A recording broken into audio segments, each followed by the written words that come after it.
Hi friends, code படத்துக்கு தெலுங்குல கிராண்டா ஒரு ப்ரீ ரிலீஸ் ஈவென்ட் நடக்கிற மாதிரி தெலுங்குல ரிலீஸ் பண்ண போற மைத்ரி மூவி மேக்கர்ஸ் அனௌன்ஸ் பண்ணிருக்காங்க.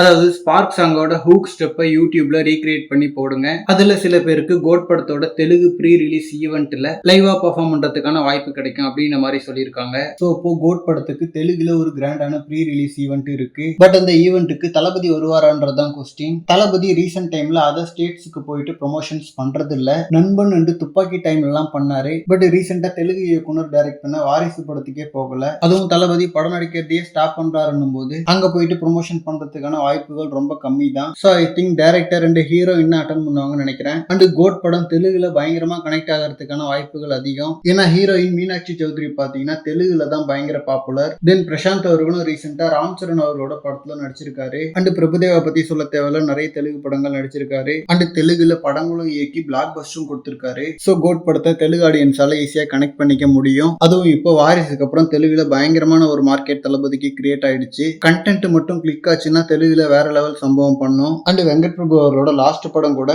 நாக சைத்தன்யா அவர்களோட பண்ண கஸ்டடி அப்படின்ற தெலுங்கு படம் தான். ஈவன் தோ கஸ்டடி படம் ஃபிளாப்னா கூட வெங்கட் பிரபு அவர்களை அவங்களுக்கு நல்லாவே தெரியும். ஸோ இதனால கோட் படத்துக்கு தெலுங்குலயும் ஒரு மிகப்பெரிய ஓப்பனிங் கிடைக்கும். அண்ட் கோட் படத்துக்கு ஆடியோ லான்ச் இல்லைன்றதால இதே மாதிரி ஓரளவுக்கு கிராண்டான ஒரு ப்ரீ ரிலீஸ் ஈவெண்ட் தமிழையும் இருக்குமான்றதுதான் ஃபேன்ஸோட கேள்வி. ஸோ தமிழ் ஆடியன்ஸுக்கு என்ன பண்றாங்கன்னு சொல்லிட்டு வெயிட் பண்ணி பார்க்கலாம். ஆனா இந்த மாதிரி கோட் பத்தின ஹாட்டான அப்டேட்ஸ்க்கு நம்ம விஜய் ஃபோர்ட் சேனலை சப்ஸ்கிரைப் பண்ணுங்க. தேங்க்யூ.